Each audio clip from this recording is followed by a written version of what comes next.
दूसरा कुरिन्थियों बाब नंबर 7। मेरे अजीजों, ये तमाम वादे हमसे किए गए हैं, इसलिए आइए हम अपने आप को हर उस चीज़ से पाक साफ करें जो जिस्म और रूह को आलूदा कर देती है, और हम खुदा के खौफ में मुकम्मल तौर पर मुकद्दस बनने के लिए कोशा रहें। पौलुस की खुशी। हमें अपने दिल में जगह दें, न हमने किसी से नाइंसाफी की, न किसी को बिगाड़ा या उससे गलत फ़ायदा उठाया। मैं ये बात आपको मुजरिम ठहराने के लिए नहीं कह रहा। मैं आपको पहले बता चुका हूँ कि आप हमें इतने अजीज़ हैं कि हम आपके साथ मरने और जीने के लिए तैयार हैं।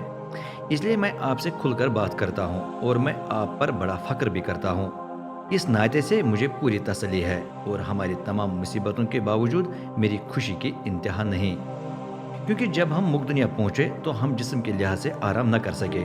मुसीबतों ने हमें हर तरफ से घेर लिया है।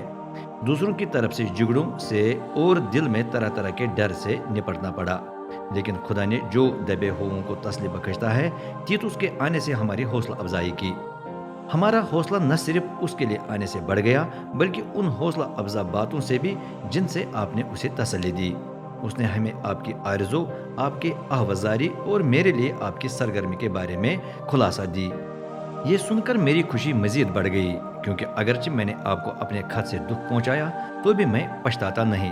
पहले तो मैं खत लिखने से पछताया, लेकिन अब मैं देखता हूँ कि जो दुख उसने आपको पहुंचाया वो सिर्फ आर्जी था, और उसने आपको तौबा तक पहुंचाया। ये सुनकर मैं अब खुशी मनाता हूँ, इसलिए नहीं कि आपको दुख उठाना पड़ा है, बल्कि इसलिए कि इस दुख ने आपको तौबा तक पहुंचाया।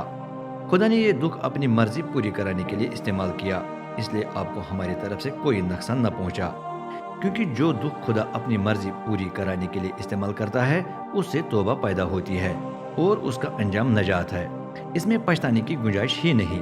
इसके बरक्स दुनियावी दुख का अंजाम मौत है। आप खुद देखें कि खुदा के इस दुख ने आप में क्या पैदा किया।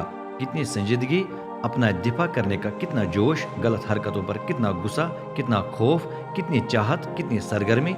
आप सजा देने के लिए कितने तैयार थे। आपने हर लिहाज से साबित किया है कि आप इस मामले में बेकसूर हैं। गरज अगरचे मैंने आपको लिखा, लेकिन मकसद ये नहीं था कि गलत हरकतें करने वाले के बारे में लिखूं या उसके बारे में जिसके साथ गलत काम किया गया। नहीं, मकसद ये था कि खुदा के हुजूर आप पर जाहिर हो जाए कि आप हमारे लिए कितने सरगर्म हैं। यही वजह है कि हमारा हौसला बढ़ गया है। लेकिन न सिर्फ हमारी हौसला अफजाई हुई है, बल्कि हम ये देखकर बेइंतहा खुश हुए कि तीतुस कितना खुश था। वो क्यों खुश था? इसलिए कि उसकी रूह आप सबसे तरोताज़ा हुई। उसके सामने मैंने आप पर फख्र किया था, और मैं शर्मिंदा नहीं हुआ, क्योंकि ये बात दुरुस्त साबित हुई है। जिस तरह हमने आपको हमेशा सच्ची बातें बताई है, उसी तरह तीतुस के सामने आप पर हमारा फख्र भी दुरुस्त निकला। आप उसे निहायत अजीज हैं, क्योंकि वो आप सबकी फरमाबरदारी याद करता है कि आपने डरते और कांपते हुए उसे खुश आमदीद कहा। मैं खुश हूँ कि मैं हर लिहाज से आप पर एतमाद कर सकता हूँ।